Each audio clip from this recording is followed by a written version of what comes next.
I'm not doing my regular intro on this video because of the subject matter. Same with the outro, I'm not doing that either. Although I will still have some gameplay footage, it will mostly be dimmed down so you could actually hear exactly what I have to say. I have also tried to do as minimal editing on this audio as possible as to really push the point that this is my authentic reading of what I have to say on the matter. So I would really appreciate it if you took the time out of your day to sit down and listen to this 30-minute video. Or watch it, either one. I won't have any flashy graphics on the screen, though, aside from the gameplay. Oh boy, this is a video that I have been wanting to make for a very long time. And I didn't know at the time if it was fully appropriate for me to throw my hat into the ring on this, or if it was even worth it. However, I think now is a beyond perfect time, and if anything, I feel like I'm way too late to talk about this topic. I was worried about societal consequences for the discussion I am about to have, and I really need to throw out there that I am going to be talking about something horrific, something that should shake you to your core. And that is the genocide of the Palestinian people. And something I want to throw out there is that if there are any anti-Semites who are watching this video, you can fuck right off. I do not ascribe to your disgusting, degenerate, racist fucking position. I do not ascribe to fascist ideological thinking. I do not ascribe to anti-Jewish rhetoric. So if you think that you have found an anti-Semite who agrees with you, you can fuck right off. That is not what I'm about. That is not what this channel is about. And I think anybody who has ever had a real discussion with me knows that I care a lot about my Jewish peers. And I especially care a lot about those who I hold close to me who are of Jewish or Hebrew descent. Without further delay, we are going to be talking about the genocide of the Palestinians. I know I've been very quiet on YouTube regarding this subject, but I also was very worried about the political inclinations of the United States at the time, and I still kind of am. But right now, I feel like it is objectively better for me to get every thought I've had off my chest regarding this. I have been extremely vocal on Twitter back when I used that, and on Blue Sky back when I used that more than I do now. However, it's time for me to finally fully talk about everything that I have been feeling on YouTube. So here we go. Now, normally I would go into the history of Israel. However, I need to mention that I am not exactly an expert on early Israel. I'm not. And there's a lot of other biblical contexts and like random other things that have happened over multiple centuries, and in some cases millennia, that shaped the boundaries of Israel and Palestine and all the countries surrounding those two. But what I am going to talk about is the Nakba and other incidences revolving around the West Bank, which is Palestinian territory, and the Gaza Strip, which is also Palestinian territory. And if you ask me, that entire area is historically Palestinian, but I'm not going to get into that right now. Now, for those of you who are not aware of what the Nakba is, the Nakba was a historical event that you could honestly debate is still currently going on, in which different groups from Israel, mostly the IOF, or what I like to call the Israeli Occupation Force, and not the Israeli Defense Force, because a defense force would have to be defending something and not just occupying something. The Nakba was a small scale. Honestly, I shouldn't even call it a small scale, because saying something like this is small scale is downplaying it. The Nakba was an ethnic cleansing. It was a historical event in which different groups from Israel were effectively running and pushing Palestinians out of their homes and were forcefully displacing them, in some cases executing them, and trying to force them into areas like Lebanon, Jordan, and Egypt.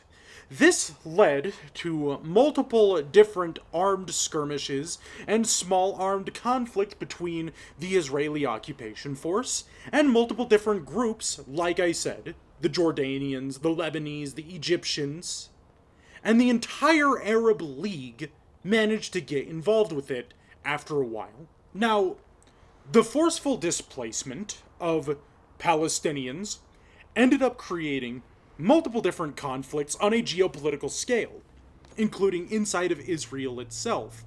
Now, the amount of people, and I really can't stress this enough, the amount of people that were murdered and displaced under the Israeli regime during the Nakba and during other historical incidences is... And I really need you to sit down. I really need you to sit down and swallow this pill. And think about the fact that while I'm reading out these numbers are not just statistics. These are real people, real men, women, and children who were murdered and expelled from a large territory that they called home. In 1948, 750,000 people were displaced during that part of the Nakba. During the Six-Day War, 413,000 people were displaced. And during the present Palestinian genocide from 2023 through 2025, and it's an ongoing genocide, is 1.9 million. 1.9 million people were internally displaced in the Gaza Strip. And that is just the victims. I'm not even talking about the deaths. Are you ready for the death toll? Because it's fucking bleak, man. It's fucking bleak. And again, I really need to emphasize that these are not just statistics. These were people who had friends. These were people who had families. These were people who had jobs. These were people who wanted to live a normal life. Nobody wanted this. Nobody in Palestine wanted this. The people killed during the 1948 Nakba were between the numbers of 13 through 16,000 people. During the first Intifada, there were 1.9 thousand casualties, and in the second Intifada, there were 3.3 thousand casualties. In the 2006 Gaza-Israel conflict, 402 people were killed. From 2008 through 2009, approximately 1,500 people were murdered. And in 2014, 3,000 casualties occurred. In 2021, 285 people were slaughtered. And as of right now, with the genocide going on, and let's not beat around the bush. Let's call a spade a spade. This is not a war. This is a genocide with an armed militant group that is trying to hold down a small amount of ground. That is basically what is going on. It is a genocide with a massive military power that is funded by multiple very wealthy countries and a militant organization that is not trying to cede ground while a genocide is occurring. During this act of the genocide, in these couple of years alone, 335,500 casualties, and that was in the Gaza Strip. If we include the West Bank, it's an extra 870. So in total, the amount of people that were murdered between the years of 1948 through 2025 was 362,100 men, women, and children. I need you to think about how many people that is. You know what? I think I can help you visualize how many people that is. If we were to get the average American, and if we were to use the average American population, that is close to the half. Sorry, I'm getting a little choked up. That is close to half of the amount of people in my birth city, in my home city of Las Vegas, Nevada. I really need to hone in on that. That is half of the people of Las Vegas, Nevada that were murdered, cleansed, discarded, slaughtered by an absolutely vile, occupational, militant, terroristic government. Think about this. Imagine that's your uncle, your aunt, your daughter, your son, your mother, your father, your brother, your sister, your best friend, your distant cousin, your teacher, your mechanic, the welder that you go to lunch with.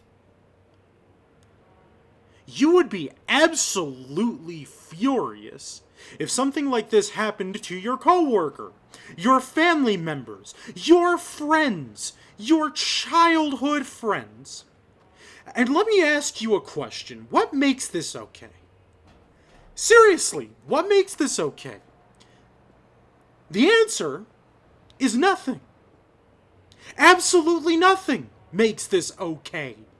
I don't care what happened on October 7th. It's not acceptable. It is not okay. It's not a normal thing for a government to use a group of people who were captured as political bludgeons in order to kill 335,500 people and counting, while unleashing famine, destruction, and death in its wake. I need you to really understand what kind of precedent that sets. There's no such thing as proportional response. There's no such thing as trying to actually rectify a situation. There's no such thing as diplomacy or negotiation when you have a country that does something like this. Imagine the following. And bear with me, I understand that we are talking about the difference between geopolitics and interpersonal conflict here. However, imagine that you break into my house, you steal $500 and a can of soup. Now, after you stole $500 of my dollars that I worked hard for, I was pissed. I'm mad, I'm furious. And so what do? I break into your house, I beat your daughter, I hold your mother hostage, I run upstairs, start a fire, and then I call that an appropriate response. And then every day after your house burns down, I kick you while you are sitting in a back alley begging for a quarter. Imagine that. And I understand that it's difficult to equivocate a genocide with a home invasion and the subsequent homelessness of a person, but if I were to use that type of analogy, that is basically what's going on right now.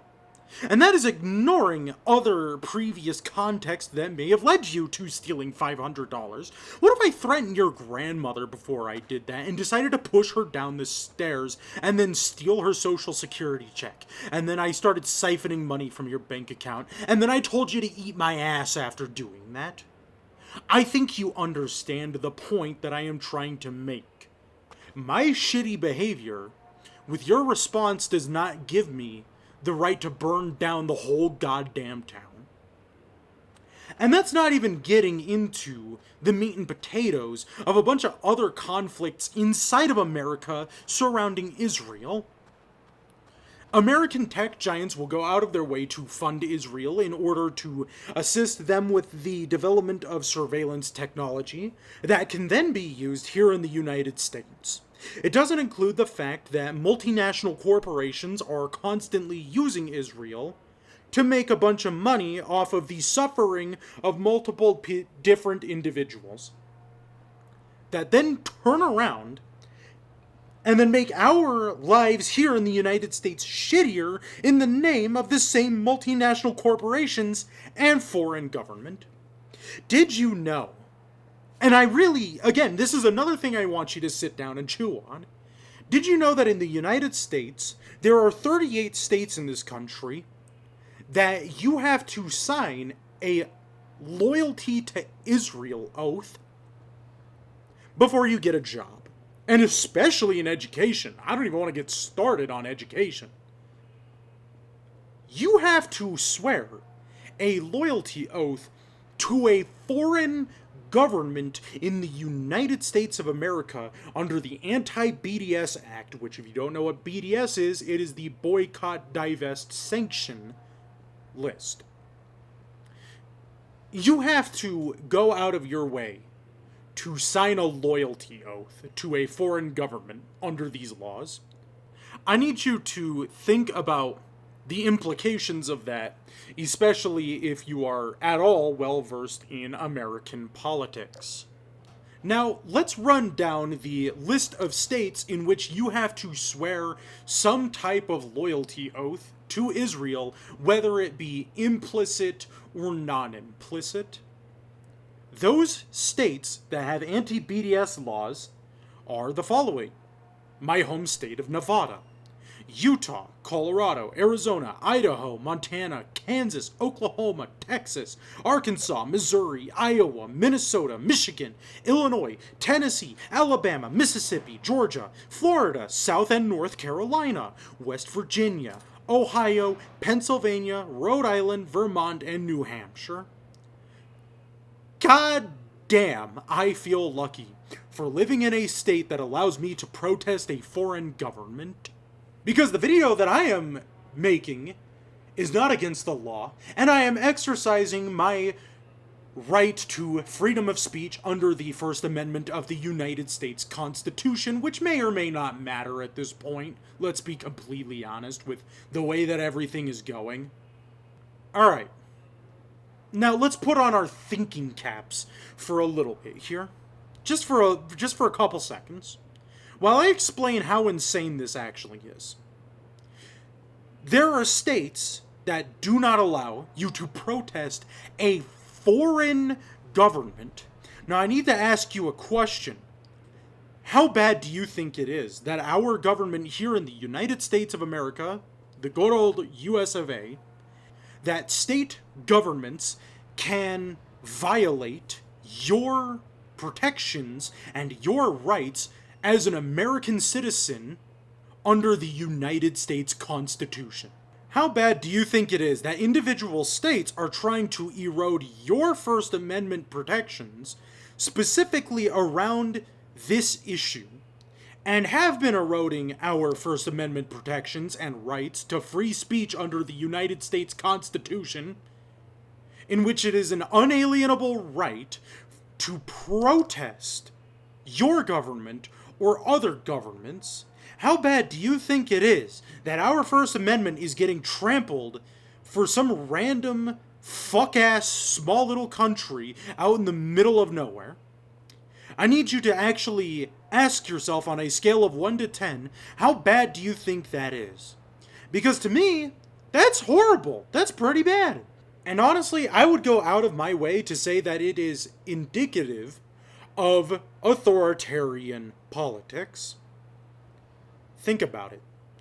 If a foreign government does something that you don't agree with, and you protest, the state can legally remove your job?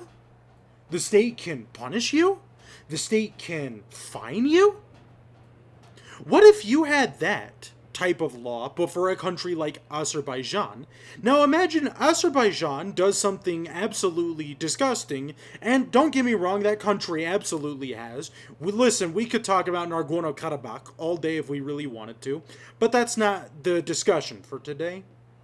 Imagine if various Azeri advocacy groups went out of their way to try to stifle our free speech laws in the United States in order to get you to stop talking about really fucked up shit that Azerbaijan engages with. And there are multiple clips on social media and on YouTube in which Benjamin Netanyahu has talked multiple times about wanting to censor American media, and especially American social media, and or TikTok as well. I really need to emphasize how much this regime relies and depends on silencing you in the United States. It's also extremely unfair, if you ask me, that the United States government subsidizes Israel with your tax dollars and my fucking tax dollars. And Israel has free healthcare, free education, good internet, good infrastructure, and decent medical research and decent medical practices. Meanwhile, in America, we all get the shit end of the stick, and we have to sit around and twiddle our thumbs and jerk our dicks over the fact that we have to pay, $15,000 for a fucking MRI scan if you have a brain tumor or something in your stomach that's causing a blockage? And that's if insurance is being nice to you. Fuck that, dude. Fuck that. Actually, fuck that. We don't have free healthcare here, and yet we get to subsidize another country so they can have free healthcare. That's absurd. That's disgusting. We suffer so another country can do good, and a genocidal country that takes advantage of our government's spending all the time and uses our weapons to kill children. Think about that. Your tax dollars are going to that. Not your medical care, not your roads, not your hospitals. No, no, no, no, no. They go to a foreign government, and we don't get proper representation. Now, Techmo, I hear you cry out to me, that's not fair. It's not fair. And you want to know what I have to say to that? You're right. It's not fucking fair. It's not fair at all. It's not. Why? Why do I have to pay $1,200 for a doctor to look at my toe when it was infected when I was 15? Why did my family have to spend $1,200 for antibiotics that didn't even fucking work, and then we had to go to another higher dosage just to make sure that it worked, and then we spent another $700 on that? That's not fair! It's not! And yet, Israel gets free fucking healthcare off of our tax dollars. At least with Ukraine is actually fighting something. Ukraine is actually trying not to die. Israel, on the other hand? No. What's going on in Israel? The worst that's happened in Israel so far was October 7th. And early wars. That's it. That's the worst that's happened to Israel as of late. I know I went off on a little bit of a tangent there, but this shit sucks. It sucks. Everything revolving around the genocide and our relationship to Israel sucks. And you want to know what? Most American Jews agree with me. A lot of American Jews agree with me. And I need to point that out. That Israel is falling out of popularity with basically every single type of American, especially Arab Americans and Jewish Americans. Those are the two demographics in which it is becoming the least popular country in the eyes of America. The United States government is not your friend on this issue. It never has been. The United States government is not your friend when it comes to denouncing genocide. The United States government is not your friend when it comes to denouncing apartheid. It is not the upstanding golden standard country that protects human rights as everybody claims that it does. It is not the upstanding purveyor of law and order. It's not. The United States is three corporations in a trench coat backed by Israel and backs Israel.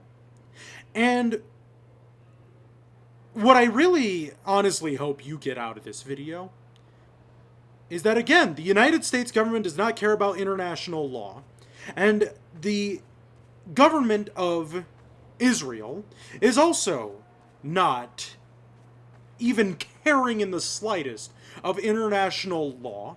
It really isn't. And I'm not talking about the people of Israel. I'm talking about the Knesset. I'm talking about Benjamin Netanyahu. I am talking about every single person in the government of Israel. That is what I am talking about. Israel is an apartheid state. It is a genocidal regime that doesn't care at all about international law. I am talking about multiple different groups of people who run Israel with an iron fist. Those are the types of people that I am referring to in this video. I know you're upset about Palestine, especially if you're watching a video like this. I am too. I'm beyond pissed when it comes to Palestine. How can we call ourselves human when such savagery is happening? How can we call ourselves human when we have people who sit around and justify this? How can we call ourselves human? I'm tired, man. I'm tired of watching children starve. I'm tired of watching parents having to skip meals in order for their kids to eat. And not even a good meal. I'm talking about breadcrumbs. I'm tired of seeing bombed out hospitals, war-ravaged buildings, and houses that are absolutely fucking riddled with bullets. I'm tired of seeing dead children. I'm tired of seeing mothers and fathers having to live and reconcile with the fact that their 3-year-old was bombed. I'm tired of seeing Israeli occupation force soldiers running around and taunting groups of people who are forced to drink what is essentially gray water. It's disgusting. It's despicable. It's deplorable. I don't even have words. At this point, I don't even have words to come up with what's going on in Gaza and the West Bank. Anything that I could say would downplay how bad the situation is there. I really need you to open up your eyes and think about the terror that was unleashed against the Palestinian people and how much undue and undeserved suffering was thrown at them. The amount of footage that I have seen, the amount of blood, bullets, bombs, the lack of food. I've seen photos that have shook me to my core. I've seen videos that have sent chills down my spine that have kept me up at night. I have cried to myself to sleep, thinking about the screams of innocent children. I've heard prayers, so many prayers from various people. I have friends that I go to work with who have told me horrific stories about what is going on over there. I have friends that I work with, that I see on a day-to-day basis, that are from that region. I have friends, like my friends Shekhor and Al-Ahmed. I have friends who have had to deal with this type of stuff. I have friends who have immigrated from areas like that.